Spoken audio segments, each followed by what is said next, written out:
तो हम पढ़ रहे हैं क्वांटम मैकेनिक्स। और कल हमने कुछ जो जनरल एक इंट्रोडक्शन है वो आप लोगों को बताया कि क्वांटम मैकेनिक्स एक्चुअली किस तरह स्टार्ट हुआ।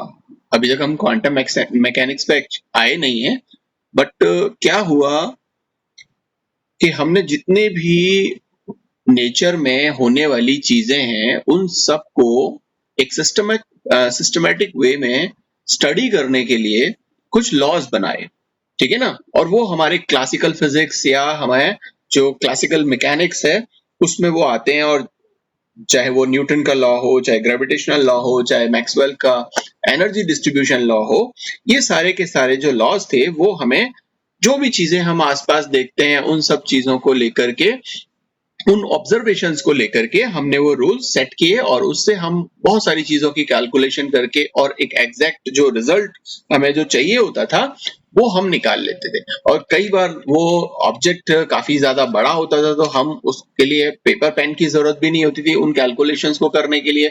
हम इजीली अपने माइंड में एक सिंपल एक कैलकुलेशन बना लेते थे और उस कैलकुलेशन के बेस पर वो जो प्रॉब्लम थी वो हमारी सॉल्व हो जाती थी। और कई बार हमको पेपर और पेन की जरूरत होती थी और वहां पर उन इक्वेशंस में हम उन वैल्यूज को पुट करके और जो भी रिजल्ट था वो रिजल्ट हमें आ जाता था। और इसके एग्जाम्पल के तौर पर अगर आप देखो कि एक सिंपल सा एक एग्जाम्पल मैंने आपको बताया था कि अगर एक गेम चल रहा है और इस गेम के अंदर बॉल अगर उछल करके और आपकी तरफ आता है तो आप तुरंत अंदाजा लगा लेते हो कि वो बॉल कहाँ गिरने वाला है, ठीक है ना। और आप उसी पोजीशन पर जाकर के उस बॉल को कैच कर लेते हो। और ये सिर्फ माइंड के अंदर ये जो कैलकुलेशन है वो आप करते हो, ठीक है। और लेकिन कई बार हमको पेपर पेन की जरूरत भी पड़ती है कि अगर आपको बोला जाए कि अगर कोई भी एक ऑब्जेक्ट है वो इस स्पीड से और एक पर्टिकुलर डायरेक्शन में मूव कर रहा है तो वहां पर वो इतनी डिस्टेंस ट्रैवल करेगा तो आपको कितना टाइम वहां पे लगने वाला है। तो ऐसी कैलकुलेशंस कुछ आप करोगे या फिर हम कुछ और बड़ी कैलकुलेशंस करेंगे जो हमने लॉ ऑफ ग्रेविटेशन या न्यूटन्स लॉ और इन सब में देखा। तो वहां पर कुछ कैलकुलेशंस के बेस पर हम उन सब चीजों को इजीली कर सकते हैं। तो ये सारी की सारी वो चीजें थी जो थी कैसी, वो थी मैक्रोस्कोपिक। मींस जो ऐसी चीजें थी जो हमें नेक्ड आईज से हम जिन्हें देख सकते थे वो मैक्रोस्कोपिक ऑब्जेक्ट्स।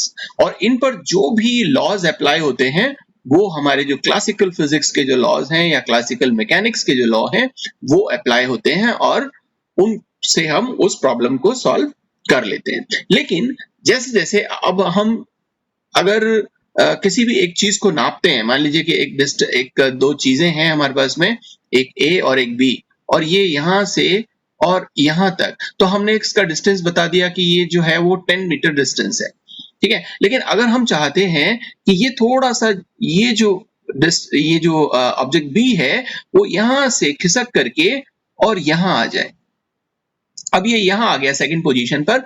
अब जब आप इसका यहां से और यहां तक का एक डिस्टेंस नापोगे तो वो डिस्टेंस एग्जैक्टली जरूरी नहीं है कि वो 10 से कम होगा, ये तो हमें पता है कि वो 8 हो सकता है, 7 हो सकता है, लेकिन वो पॉइंट्स में भी होगा। मान लीजिए कि वो 7.5 मीटर है, बट 7.5 मीटर के बाद में भी अगर हमें और छोटा स्केल अगर मिले तो हम 5.42 इस तरह से नाप सकते हैं। और इससे भी छोटा अगर स्केल अगर हमें मिले तो हम उसको क्या कर सकते हैं, 42 है ना, 9354, मतलब एक जो डेसिमल के बाद में जितने पॉइंट्स हम यहाँ पर लगाने के बाद जितनी भी चीजें, जितनी भी डिजिट्स यहाँ लिख रहे हैं वो उसकी एग्जैक्ट या एक्यूरेट वैल्यू हमें यहाँ प्रोवाइड करता है। और जितनी चीज छोटी होती जाती है जब हम माइक्रोस्कोपिक चीज से, और जब हम इसको छोटी उस पर लेके जाएंगे या माइक्रोस्कोपिक वर्ल्ड में जब जाएंगे तो जो चीजें हैं वो क्या हो जाती हैं, वो बदल जाती हैं। और जो क्लासिकल मैकेनिक्स है वो वहां पर काम नहीं आता, या क्लासिकल मैकेनिक्स को समझने के लिए या हमारी जो जनरल ऑब्जर्वेशन जो हम देखते थे उसमें जो भी लॉज हमने बनाए थे उन लॉज को अप्लाई करके और इन माइक्रोस्कोपिक पार्टिकल्स पर हम इन लॉज को अप्लाई अगर करते हैं तो जो रिजल्ट है वो हमें रिजल्ट प्रॉपर नहीं मिलता, ठीक है। तो जब हमने इस तरह से बहुत छोटी-छोटी कैलकुलेशंस या छोटे-छोटे ऑब्जेक्ट्स पर काम करना शुरू किया, तो हमने देखा कि हमें कुछ प्रॉब्लम आना शुरू हो गए या हमारी जो क्लासिकल मैकेनिक्स है, वो वहाँ पर काम नहीं कर रही थी। और इन्हीं सब चीज़ों को लेकर के एक नई थियरी या एक नया आपका फिजिक्स है, उसका जन्म होता है और जिसे हम बोलते हैं क्वांटम मैकेनिक्स। ठीक है, तो हमने जैसे बहुत सारी चीजें ऐसी हैं जिनको हम क्लासिकल मैकेनिक्स से समझ सकते थे, लेकिन बहुत सारी ऐसी घटनाएं हुई एक्चुअली, क्योंकि हमारा काम चल रहा था क्लासिकल मैकेनिक्स से और आज भी चलता है बहुत सारी चीजों में जब हम क्लासिकल मैकेनिक्स को स्टडी करते हैं, लेकिन बहुत सारी घटनाएं ऐसी हुई जिन घटनाओं को हम क्लासिकल मैकेनिक्स से नहीं समझा पाए। ये हम उस समय की बात कर रहे हैं जब आज से तकरीबन 200 साल पहले की। ठीक है, तो तकरीबन 200 पौने 200 साल पहले जब क्लासिकल मैकेनिक्स ही था और क्वांटम मैकेनिक्स नहीं था, तो कुछ बातें तब भी होती थी। जैसे वो बातें क्या थी? वो बातें थी कि black body radiation, black body radiation. अब हमें पता है कि कोई भी ऑब्जेक्ट क्या करता है? रेडिएट करता है एनर्जी को। तो उसको हम क्लासिकल मैकेनिक्स से नहीं समझा पाए। ये हमारे लिए चैलेंज था कि हम क्लासिकल मैकेनिक्स से उसको समझा पाए।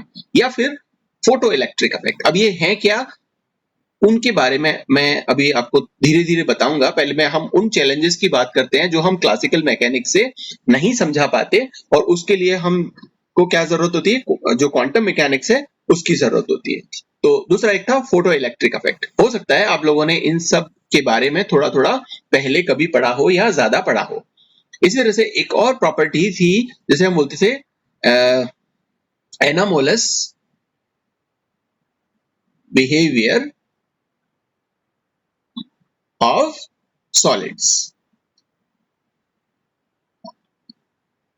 Analogous behavior of solids in terms of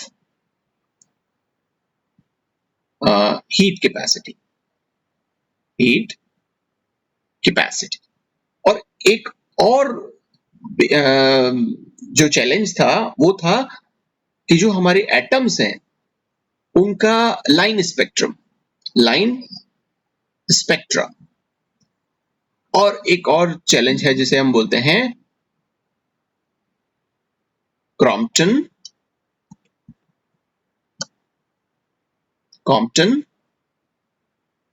scattering.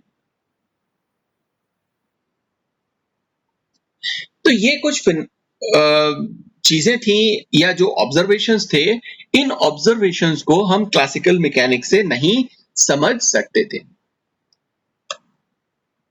अब इन सब चीजों को समझने के लिए कि ये चीजें क्या हैं, इससे पहले हम लोग डिस्कस करें कि ये प्रॉब्लम्स किस तरह से सॉल्व होंगी या ये प्रॉब्लम्स एक्चुअली में हैं क्या।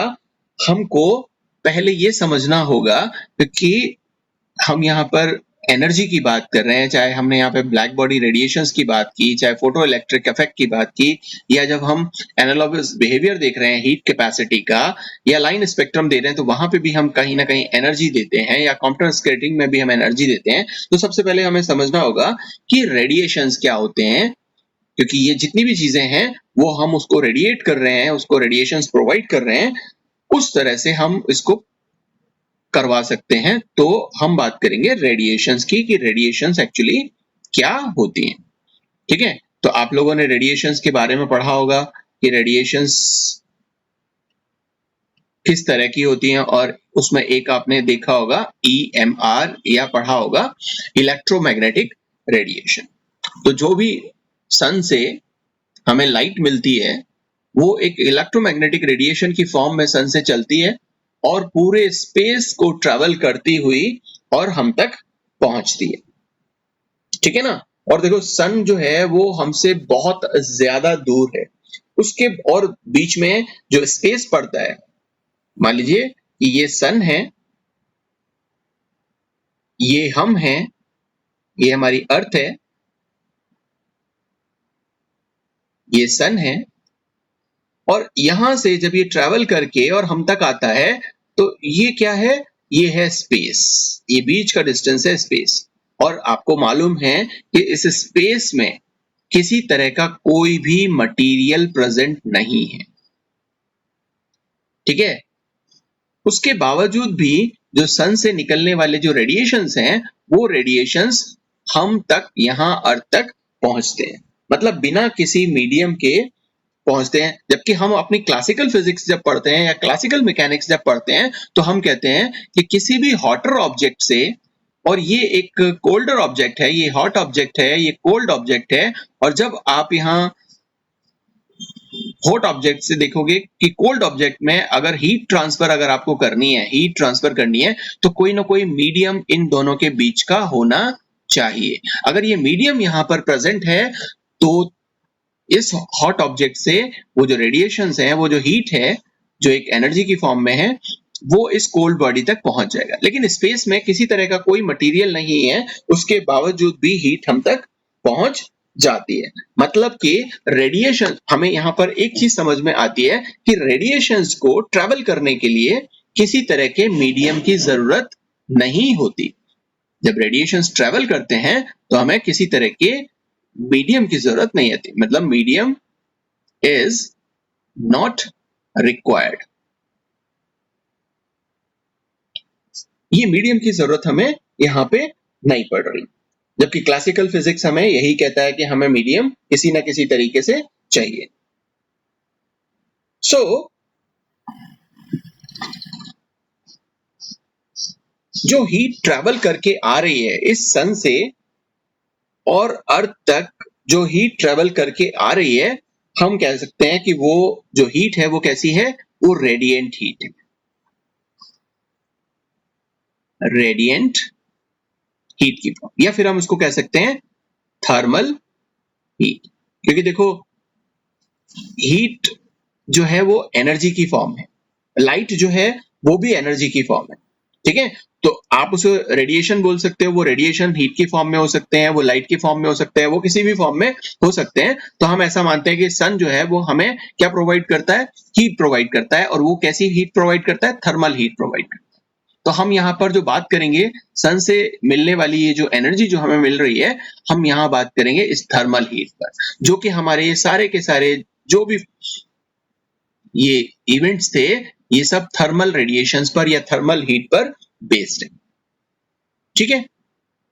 सो अच्छा, एक चीज और कि मान लीजिए कि सन से जब ये रेडिएशंस, जो थर्मल रेडिएशंस हैं या थर्मल हीट है, वो जब यहाँ इस सन से ट्रेवल करना शुरू करती है और जब इस अर्थ तक पहुंचती है, तो इसके बीच में ये स्पेस पड़ता है जहां पर कोई मीडियम नहीं है, लेकिन हमारे अर्थ के चारों तरफ क्या है, एटमॉस्फेयर, ठीक है। और इस एटमॉस्फेयर में काफी सारी एयर है।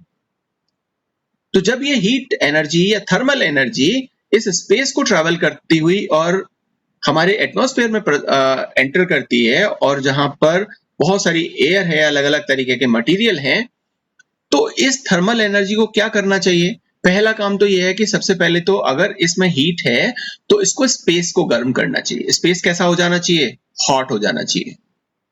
सोचो कि हम अर्थ से, हम सन से इतना ज्यादा दूर हैं, इतनी डिस्टेंस ज्यादा है, उसके बावजूद भी अगर जरा सा पास आ जाता है, जब गर्मियों में, अभी अगर आप एक हफ्ते पहले तक की बात करें तो एक हफ्ते पहले तक काफी ज्यादा गर्मी पड़ रही थी, और ये अब थोड़ा सा दूर जाना शुरू हुआ है, जो रेडिएशंस है वो थोड़ा तिरछी जो है हम तक आना शुरू हुई है, तो थोड़ी थोड़ी जो मौसम है वो मौसम बदल गया और हमें थोड़ा सा ठंडक सी फील होने लगी है। और जब ये काफी ज्यादा डिस्टेंस पे चला जाएगा उस समय विंटर्स आ जाएंगी, और वहां पर हमको जो हीट है या जो थर्मल हीट है, वो थर्मल हीट सन से जो मिलती है वो कम मिलेगी, ठीक है। लेकिन यहाँ स्पेस में तो ये रेडिएशंस की भरमार है, ठीक है ना, और ये इसके पास में भी है। उसके बावजूद भी ये जो स्पेस है वो क्या है, वो है एक्सट्रीमली कोल्ड, जबकि इसको होना कैसा चाहिए था, एक्सट्रीमली हॉट होना चाहिए था, लेकिन ये है कैसा, एक्सट्रीमली कोल्ड। तो कहने का मतलब ये है कि अगर सन से थर्मल रेडिएशंस निकले और बीच में कोई मीडियम नहीं है, उसके बावजूद चलो वहां हमें समझ में आता है कि कोई मीडियम नहीं है, तो कोई एब्जॉर्बर भी नहीं है, कोई जब चीज है ही नहीं तो वहां पे कोई एब्जॉर्ब नहीं कर रहा है, इस वजह से वहां पे जो स्पेस है वो ठंडा रहता है और वो गर्म नहीं होता। लेकिन जब ये हमारी एयर में आ जाता है तो ये एयर को भी गर्म नहीं करता। हमारे एयर का टेम्परेचर जो है वो बहुत ज्यादा होना चाहिए, लेकिन हमारे एयर का टेम्परेचर इतना ज्यादा नहीं होता जिस तरीके से थर्मल हीट हम तक पहुंचती है और बीच में ये एयर को पास करके पहुंचती है। तो मैक्सवेल ने क्या किया, मैक्सवेल ने एक डेफिनेशन दी रेडिएशंस के लिए। मैक्सवेल ने एक डेफिनेशन दी रेडिएशन के लिए, और क्या थी कि जब भी कोई हॉट बॉडी और कोल्ड बॉडी अगर हो और वहां पे जब हीट एक से और दूसरी जगह मूव करती है तो वहां पर जरूरी नहीं है कि इंटर विनिंग जो मीडियम है वो प्रेजेंट हो। जैसे कि हमने यहां पर देखा कि सन और अर्थ के बीच में कोई मीडियम नहीं है हमारे एटमॉस्फेयर को छोड़ करके। ये हमारा एटमॉस्फेयर जो है वो भी अर्थ का ही पार्ट है। आप इसको अकेले को अर्थ नहीं मानोगे। जिस धरती पर हम रह रहे हैं वही अर्थ नहीं है, इसका जो चारों तरफ का जो एटमॉस्फेयर है वो भी अर्थ ही है। ठीक है, तो अगर हम इस बाउंड्री पर जहां पर हमारा एटमॉस्फेयर खत्म होता है, इस बाउंड्री तक की जो ट्रेवलिंग है, जो ये यहां से यहां तक मूव करके आ रहा है, तो उसने कहा कि जब भी कोई हीट किसी हॉटर ऑब्जेक्ट से कोल्डर ऑब्जेक्ट की तरफ मूव करती है तो उसको किसी मीडियम की जरूरत नहीं है। हालांकि यहां पर मैक्सवेल का मतलब ये नहीं है कि अगर इंटरमीडिएट जो मीडियम है या इंटरवीनिंग मीडियम है वो मतलब हीटेड नहीं होगा या हीट उस तक नहीं पहुंचेगी, लेकिन वो ये यहां पर ये कहना चाहता है कि जो भी सब्सटेंस है उसकी अपनी एक टेंडेंसी होती है कि वो उस जो रेडिएशन है उस रेडिएशन को कितना एब्जॉर्ब करेगा या कितना इमिट करेगा। ठीक है ना, या करेगा या नहीं करेगा।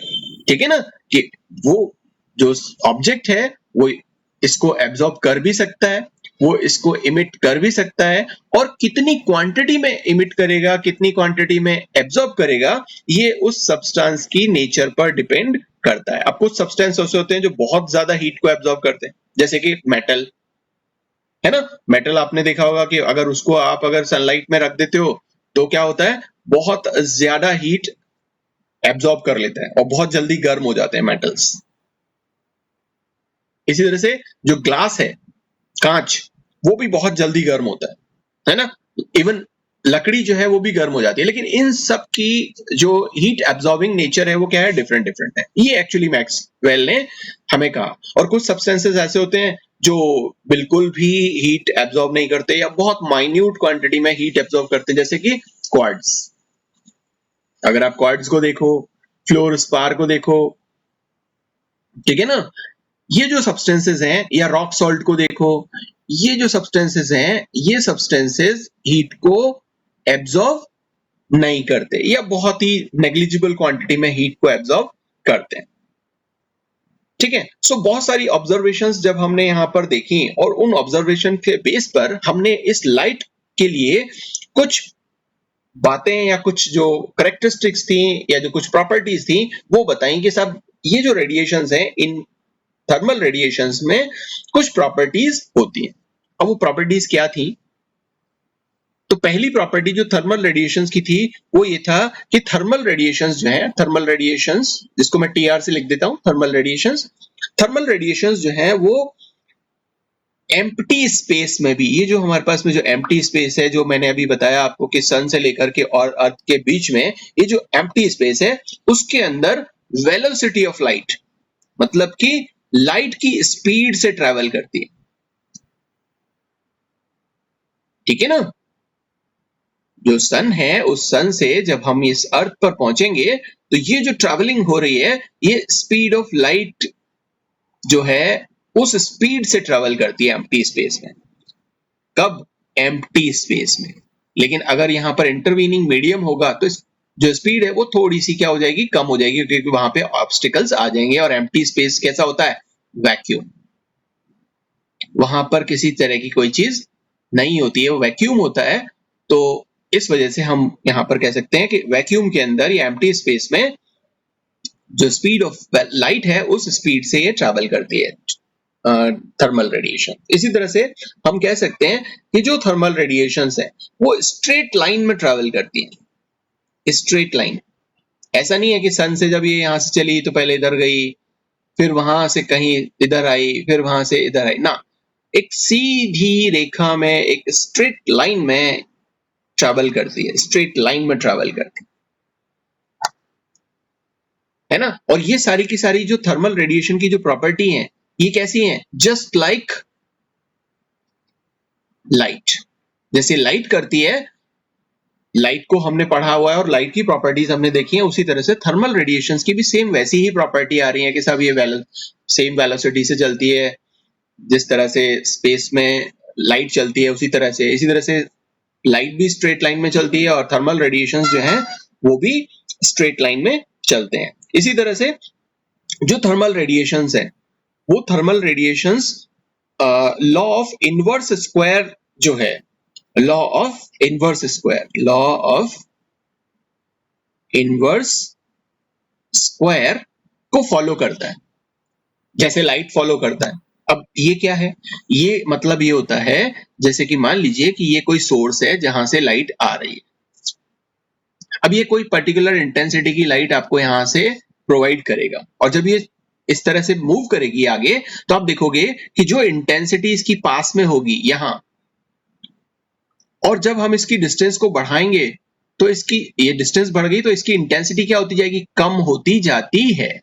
ठीक है ना, मतलब जो इंटेंसिटी है, इंटेंसिटी, ये इंटेंसिटी इनवर्सली प्रोपोर्शनल होती है किसके,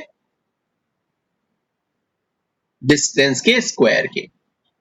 कि अगर आपने यहां पर डिस्टेंस मान लीजिए कि 1 किलोमीटर है और अगर ये डिस्टेंस 2 किलोमीटर है तो क्या होगा, 2 किलोमीटर पे जाने पर जो इंटेंसिटी है वो क्या हो जाएगी, वो 2 का स्क्वायर मीन्स 4 टाइम्स कम हो जाएगी, या इसका सिर्फ 1/4 रह जाएगी। इसके बाद और आगे मूव करेंगे तो इसी तरह से ये क्या होती जाएगी, कम होती जाएगी। इसको आप इस तरह से भी कर सकते हो, समझ सकते हो कि मान लीजिए कि आपके पास में कोई एक हीटिंग ऑब्जेक्ट है, जैसे अभी सर्दियां आने वाली हैं तो सर्दियों में आप देखते हो कि जब ज्यादा ठंड होती है तो हम यहाँ पर क्या करते हैं, सामने थोड़ी सी आग जला करके बैठ जाते हैं, है ना, और यहाँ बैठ करके और हाथ सेकते हैं।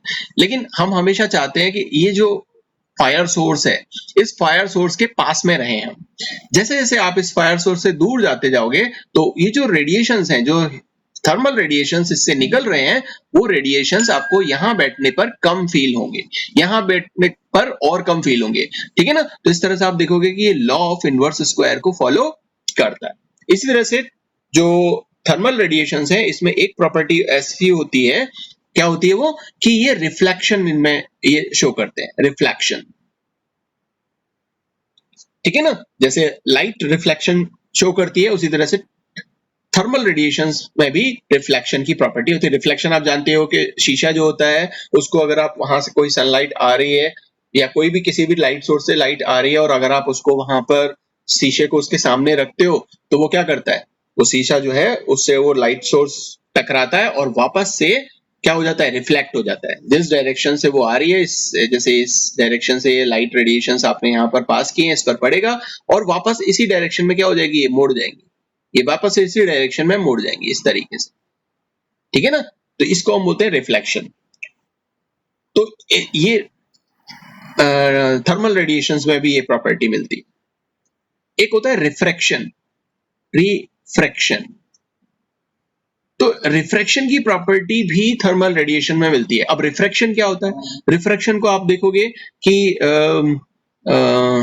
जैसे आपने एक एग्जाम वो एक्सपेरिमेंट करके देखा होगा कि आपने एक ग्लास ट्यूब ली हो, वो ली होगी, एक ग्लास ले लो, उसमें पानी भर लो, ठीक है ना, और इसमें आप क्या करो, एक पेंसिल डालो। ये आपने क्या किया, पेंसिल डाली। तो जो आप ये पेंसिल इसके अंदर आप डाल रहे हो इस तरह से, ठीक है ना,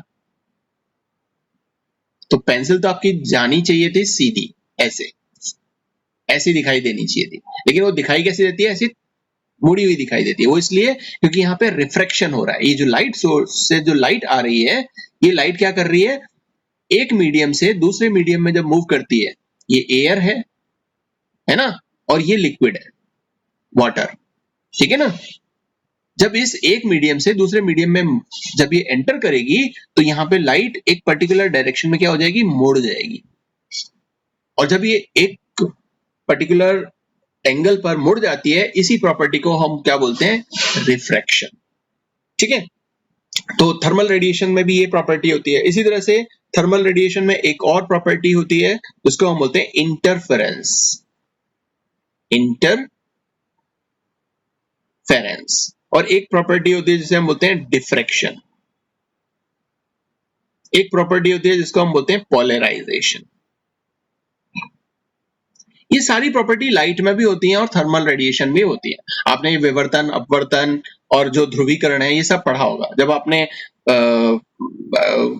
क्या पढ़ा था, स्टीरियो केमिस्ट्री पढ़ी होगी, तो वहां पर मैंने आपको पोलराइजेशन के बारे में बताया था, या आपने वहां पे पोलराइजेशन के बारे में पढ़ा होगा कि जैसे ये लाइट सोर्स होता है और ये जब लाइट इमिट करता है, आगे जाता है, यहाँ पर आपने क्या लगाया होता है, यहाँ पर आपने मोनोक्रोमेटर लगाया होता है। ये लाइट जो है वो सभी डायरेक्शन के अंदर क्या कर रही है, वाइब्रेट कर रही है, सभी डायरेक्शन के अंदर वाइब्रेट कर रही है इस तरीके से।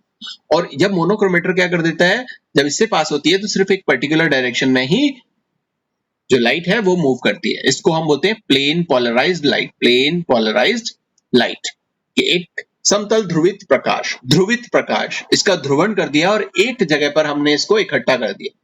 जैसे कि आप फाजान रूल में भी देखते हो कि यहाँ पर पॉजिटिव चार्ज है और यहाँ पर ये नेगेटिव चार्ज का एक आयन है। जब ये दोनों पास में आते हैं तो क्या करेगा, ये जो इसका स्फेरिकल शेप है, ये स्फेरिकल शेप बदल जाएगा और ये इसके इलेक्ट्रॉन्स को अपनी तरफ खींचेगा। ये जो प्रोटॉन है, ये जो नेगेटिव कैटायन है, ये इसके इलेक्ट्रॉन को खींच रहा है, तो सारे के सारे इलेक्ट्रॉन इस जगह पर इकट्ठे हो गए, तो ये पोलराइजेशन हो गया और यहाँ पर पॉजिटिव चार्ज डेवलप हो जाएगा, ठीक है। तो ये पोलराइजेशन हुए कि यहाँ पर नेगेटिव चार्ज डेवलप हुए या पॉजिटिव चार्ज एक जगह इकट्ठा हमने कर दिया, तो इन सब वाइब्रेशंस को हमने एक जगह इकट्ठा कर दिया, तो पोलराइजेशन। तो जैसा हमने लाइट में देखा है, वैसा ही यहाँ पे थर्मल रेडिएशन में भी ये प्रॉपर्टी हमें मिलती है कि इसको हम पोलराइज कर सकते हैं। फिर बाद में आप इसको सैंपल से पास करते हो, देखते हो कि कितना ज्यादा डिग्री रोटेट हुआ है, तो डेक्स्ट्रो रोटेटरी राइट साइड में अगर रोटेट करता है, तो लेफ्ट साइड में करता है तो लेवर रोटेटरी, वहां पर आप दक्षिणावर्त और वामावर्त घूर्णक की बात करते हो। इसी तरह से डिफ्रैक्शन एक आप प्रॉपर्टी पढ़ते हो। डिफ्रैक्शन में आप देखते हो कि जो वेव्स होती हैं, वो वेव्स क्या करती हैं, मान लीजिए कि अगर एक स्लिट ले लें, ये स्लिट है, ये बीच में एक छेद है, ठीक है ना, और इसमें से जब लाइट पास होगी, तो जो ट्रांसवर्स लाइट वेव्स जो हैं, वो जब इससे पास होंगी तो इसके कॉर्नर्स क्या हो जाते हैं, इसके कॉर्नर्स मुड़ जाते हैं इस तरह से, ठीक है ना। ये हमने एक स्लिट लिया है और यहां से जब ये निकल रही है वेव्स, तो ये क्या कर देंगी, ये सीधी वेव्स थी, ट्रांसवर्स वेव्स थी, पैरेलल वेव्स थी, लेकिन बाद में ये क्या हो गई, ये मुड़ गई, तो इनके कॉर्नर्स जो है वो कर्व्ड हो जाते हैं, मुड़ जाते हैं। इसको हम क्या बोलते हैं, डिफ्रैक्शन। तो ये सब ऐसी चीजें हैं जो आपने पहले से पता है। मैं आपको सिर्फ यहाँ पे ये बताने की कोशिश कर रहा हूं कि जो थर्मल रेडिएशंस हैं, उनमें लाइट में जिस तरह की प्रॉपर्टीज मिलती हैं, उसी तरह की प्रॉपर्टीज हमें देखने को यहाँ पे मिलती हैं, ठीक है ना। सो नेक्स्ट,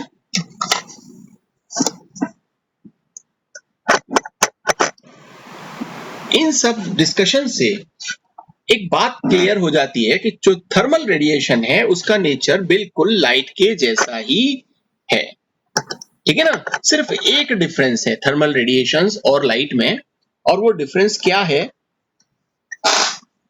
कि जो थर्मल रेडिएशंस होती हैं, अगर मैं यहां पे अगर आपको जो थर्मल रेडिएशंस हैं, थर्मल रेडिएशन, इनका जो वेवलेंथ होता है, क्योंकि आपको पता है कि चाहे लाइट हो या ये रेडिएशंस हो, ये किस तरह से चलती है, वेव लाइक नेचर इनका होता है ना। ये वेव इस तरह की वेव्स बनाती हैं और वेव्स बना करके ये आगे मूव करती है इस तरह से। तो जो वेवलेंथ होगा, वेवलेंथ आपको पता है कि एक वेव की जो लेंथ होती है, मतलब एक ये जो क्रेस्ट है, एक ये जो ट्रो है, इनका कॉम्बिनेशन मिल करके क्या बनाता है, एक वेव बनाता है, ठीक है ना। सो इसको हम लैम्बडा से रिप्रेजेंट करते हैं, इस डिस्टेंस को, तरंग दैर्घ्य। तो जो थर्मल रेडिएशंस हैं, उन थर्मल रेडिएशंस का जो लैम्बडा की जो वैल्यू है या जो वेवलेंथ की वैल्यू है वो क्या होती है, ग्रेटर होती है या ज्यादा होती है, ठीक है ना। जो एवरेज वेवलेंथ है वो थर्मल रेडिएशंस का क्या होगा, ज्यादा होगा विजिबल लाइट से, क्योंकि हम किससे कंसीडर कर रहे हैं, लाइट, ठीक है। अच्छा, यहां पे एक चीज और मैं बता दूं कि इलेक्ट्रोमैग्नेटिक रेडिएशंस, लाइट और थर्मल रेडिएशंस, इनमें अंतर क्या है, आप किसे लाइट बोलोगे। देखो, ये सभी के सभी रेडिएशंस हैं, चाहे आप लाइट ले लो, चाहे ईएमआर ले लो, या जो थर्मल रेडिएशंस हैं वो ले लो। थर्मल रेडिएशंस एक बहुत बड़ी रेंज होती है, ठीक है। जिस भी तरह की सारी जो रेडिएशंस हैं, चाहे वो गामा रेडिएशंस हो, चाहे वो एक्सरेज हो, चाहे वो विजिबल हो, चाहे वो अल्ट्रावायलेट हो, चाहे वो इंफ्रारेड हो, चाहे वो माइक्रोवेव हो, चाहे वो रेडियो वेव्स हो, हर तरह की रेडिएशन का जो कॉम्बिनेशन है उसको हम क्या बोलते हैं, उसको हम बोलते हैं EMR, इलेक्ट्रोमैग्नेटिक रेडिएशंस, ठीक है। लाइट क्या है, लाइट है सिर्फ और सिर्फ जो विजिबल रेंज है, ये जो विजिबल रेंज है, इस विजिबल रेंज की जो लाइट है जो हम देख सकते हैं, उसे हम क्या बोलेंगे, उसको हम बोलेंगे लाइट। जो सन से हमें मिलता है, हमने जो आपको अभी यहां बात बताई कि ये जो सन है ये आपको क्या प्रोवाइड कर रहा है, ये आपको यहां से लाइट प्रोवाइड नहीं कर रहा है, ये आपको EMR, इलेक्ट्रोमैग्नेटिक रेडिएशंस प्रोवाइड कर रहा है। इसमें बहुत सारे टाइप के रेडिएशंस हैं जो आप लोगों ने पहले पढ़े होंगे, जब आपने इलेक्ट्रोमैग्नेटिक रेडिएशंस की स्टडी की होगी तब आप लोगों ने वो जरूर देखा होगा कि इलेक्ट्रोमैग्नेटिक रेडिएशंस क्या होते हैं, ठीक है ना। तो वो सभी लाइट्स आपको यहाँ पर सब मिलेगा इस इलेक्ट्रोमैग्नेटिक रेडिएशंस में, और उसका एक पार्ट होता है जिसे हम देख सकते हैं, ठीक है ना, उसको हम बोलते हैं लाइट। तो जो हमारा विजिबल रेंज है वो विजिबल रेंज हमारा होता है लाइट, इस विजिबल रेंज वाली इलेक्ट्रोमैग्नेटिक रेडिएशन को हम बोलते हैं लाइट, ठीक है। ये आप हमेशा ध्यान रखिएगा, ठीक है। और ये जो EMR है, इसका ऐसा पार्ट जो थर्मल रेडिएशन देता है, जिसकी वेवलेंथ इस विजिबल लाइट से ज्यादा होगी, जिसकी वेवलेंथ क्या होगी, लाइट से ज्यादा होगी। मान लीजिए कि ये इस तरह से लाइट चल रही है, इसको अगर हम यहाँ पे एक सेकेंड, मान लीजिए ये आपका EMR का प्रोपोगेशन या इस दिशा में इलेक्ट्रोमैग्नेटिक रेडिएशन मूव कर रही है, ठीक है। तो ये सबसे छोटी वेव्स होंगी यहाँ पे, ये सबसे छोटी वेव्स, फिर उसके बाद में इससे बड़ी वेव्स होंगी, फिर इससे भी बड़ी वेव्स होंगी, फिर इससे भी बड़ी वेव्स होंगी, और फिर इससे भी बड़ी वेव्स होंगी, ठीक है। इस तरह से आपकी ये इलेक्ट्रोमैग्नेटिक रेडिएशन है, ये है हमारे पास इलेक्ट्रोमैग्नेटिक रेडिएशन, ठीक।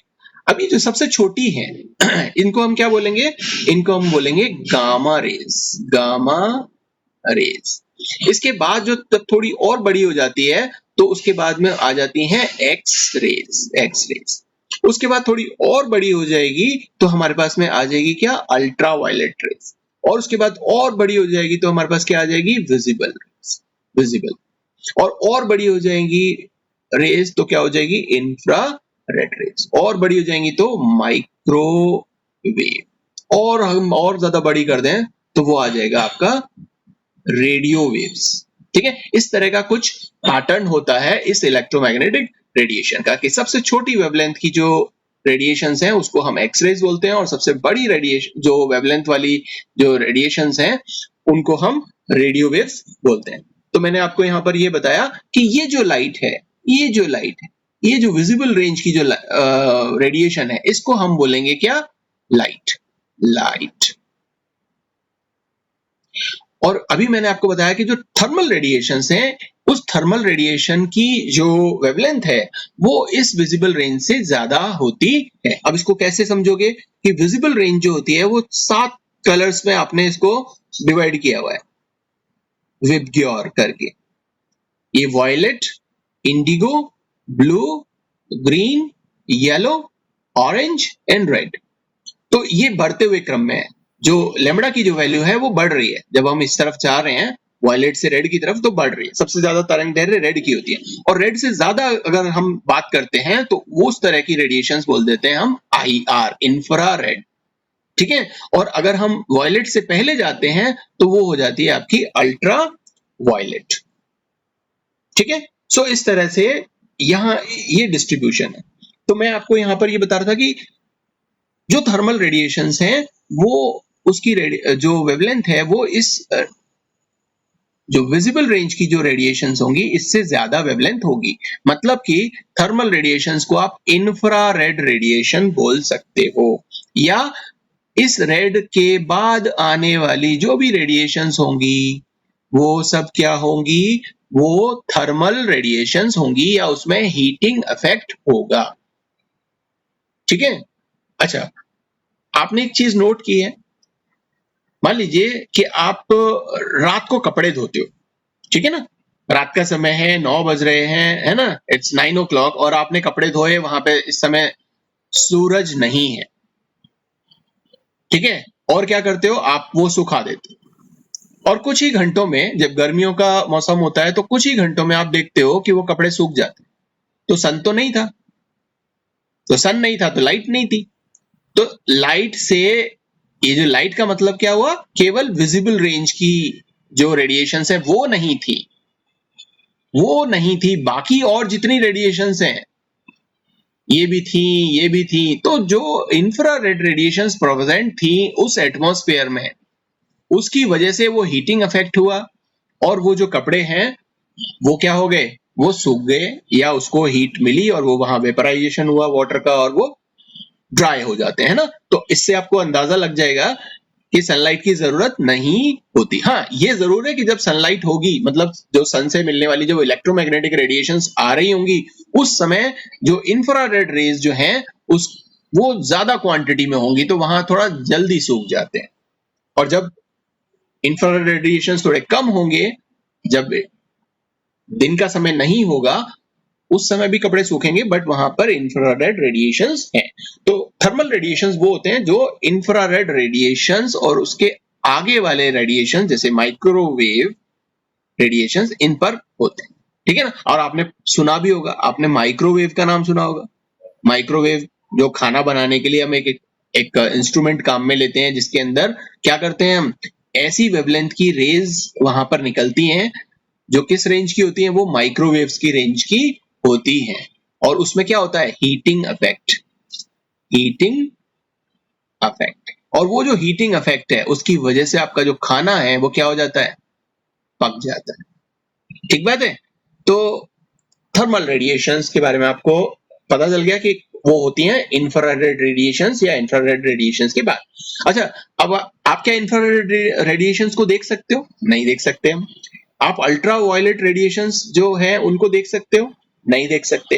तो जो देखने वाली चीज है वो सिर्फ आपकी विजिबल रेंज होती है। और अगर आपको इवन ये जो थर्मल रेडिएशंस होते हैं ना, ये थर्मल रेडिएशंस जो इस रेड के बाद के होते हैं, इनको आप फोटोग्राफिक प्लेट पर भी किसी तरह का, नेक्ड आई से तो देख ही नहीं सकते, फोटोग्राफिक प्लेट पर भी ये किसी तरह का कोई इफेक्ट नहीं छोड़ते या उसको हम डिटेक्ट नहीं कर सकते। तो इसको डिटेक्ट कैसे करते हैं? तो इसको डिटेक्ट करने के लिए, या जो थर्मल रेडिएशंस हैं, थर्मल रेडिएशंस, इनको मेजर करने के लिए एक इंस्ट्रूमेंट हम काम में लेते हैं जिसको हम बोलते हैं बोलोमीटर। बोलोमीटर,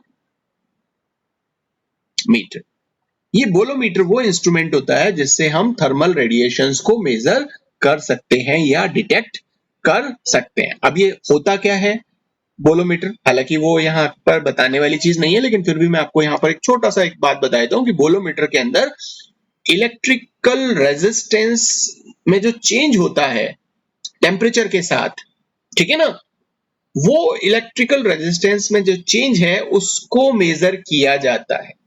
ठीक है, जो हम मेजर करते हैं एक थर्मोपाइल से। किसे मेजर करते हैं? थर्मोपाइल से। अब ये थर्मोपाइल क्या बला है? थर्मोपाइल एक्चुअली कुछ थर्मोकपल्स होते हैं जो प्रॉपरली अरेंज होंगे या प्रॉपरली कनेक्टेड होंगे, और वो जितनी भी लाइट हम इस पर डालते हैं, जितनी भी मतलब लाइट मतलब जो इंसिडेंट एनर्जी जो है, ठीक है ना, ये मान लीजिए थर्मोकपल है और इसके ऊपर एक सीरीज में ये लगे हुए हैं, ठीक है ना, और जब हम रेडिएशन इसके ऊपर डालेंगे, ये रेडिएशन जब इस पर डालेंगे तो क्या होगा, यहाँ पर एक ईएमएफ क्रिएट होगा, इलेक्ट्रोमोटिव फोर्स क्रिएट होगा, और इस इलेक्ट्रोमोटिव फोर्स को हम मेजर करते हैं उस थर्मोपाइल से, और हम ये वहां पता लगा लेते हैं कि वो वहां पे रेडिएशंस कितनी क्वांटिटी में है। खैर वो ये हमारे स्कोप का इस सिलेबस के पार्ट भी नहीं है, तो उस पर ज्यादा हम नहीं जाएंगे। तो यहाँ पर आपको थर्मल रेडिएशंस के बारे में पता चला कि थर्मल रेडिएशंस क्या होते हैं, क्या प्रॉपर्टीज होती हैं, कहाँ जो हमारा इलेक्ट्रोमैग्नेटिक रेडिएशन है उसमें इसकी जो पोजीशन है वो कहाँ पर है। ठीक है, अभी हम अपने उस वाले पार्ट पर नहीं पहुंचे जहां हम अभी ब्लैक बॉडी रेडिएशंस को स्टडी कर पाए, बट हम कल जब करेंगे हम अपना इस सेशन को, तब वहां पर हम ब्लैक बॉडी रेडिएशन के बारे में और जो फोटो इलेक्ट्रिक इफेक्ट और बाकी के जो हमारे कुछ चैलेंजेस, जो 4-5 चैलेंज हैं, उनके बारे में डिस्कस करेंगे, जहां पर हम क्लासिकल फिजिक्स को देखेंगे कि क्या क्लासिकल फिजिक्स किस तरह के एक्सपेरिमेंट्स करके और इसको जस्टिफाई कर पा रही है या नहीं कर पा रही है अपने एक्सप्लेनेशंस के थ्रू, अपनी थ्योरी के अकॉर्डिंग। बट इससे पहले कि हम उस ब्लैक बॉडी रेडिएशंस को पढ़ें, कुछ टर्म्स आपको जानना जरूरी है कि वो टर्म्स क्या होती हैं। ठीक है, जो टर्म्स हैं इसमें पहली टर्म है टोटल एनर्जी डेंसिटी। ये टोटल एनर्जी डेंसिटी जिसको आप रिप्रेजेंट करते हो U से, ये क्या है? जो U है या टोटल एनर्जी डेंसिटी, इसको हम किसे बोलेंगे? तो देखो, मान लो कि आपके पास में ये एक कोई पर्टिकुलर सब्सटेंस है, ठीक है, और इसका एक पर्टिकुलर कोई पॉइंट, ये पर्टिकुलर पॉइंट, तो इस सब्सटेंस का कोई भी ऐसा पॉइंट जिससे टोटल रेडिएंट एनर्जी निकल रही है पर यूनिट वॉल्यूम, इस पर्टिकुलर जगह से, इस पर्टिकुलर पॉइंट से ये एनर्जी, जो रेडिएंट एनर्जी है, वो निकल रही है per unit volume, per unit volume. एक पर्टिकुलर यूनिट वॉल्यूम हमने ले लिया और उस पर्टिकुलर यूनिट वॉल्यूम में हमने देखा कि कितनी टोटल रेडिएंट एनर्जी जो है वो निकल रही है या एब्जॉर्ब हो रही है, और वो कैसी एनर्जी, कैसी radiant energy? For all wavelengths, all wavelength, मतलब सभी वेवलेंथ्स की इस पर्टिकुलर यूनिट वॉल्यूम से कितनी रेडिएंट एनर्जी निकल रही है या एब्जॉर्ब हो रही है, उसको हम बोलेंगे टोटल एनर्जी डेंसिटी। और डेंसिटी आपको पता ही है, डेंसिटी क्या होती है? डेंसिटी होती है मास अपॉन वॉल्यूम,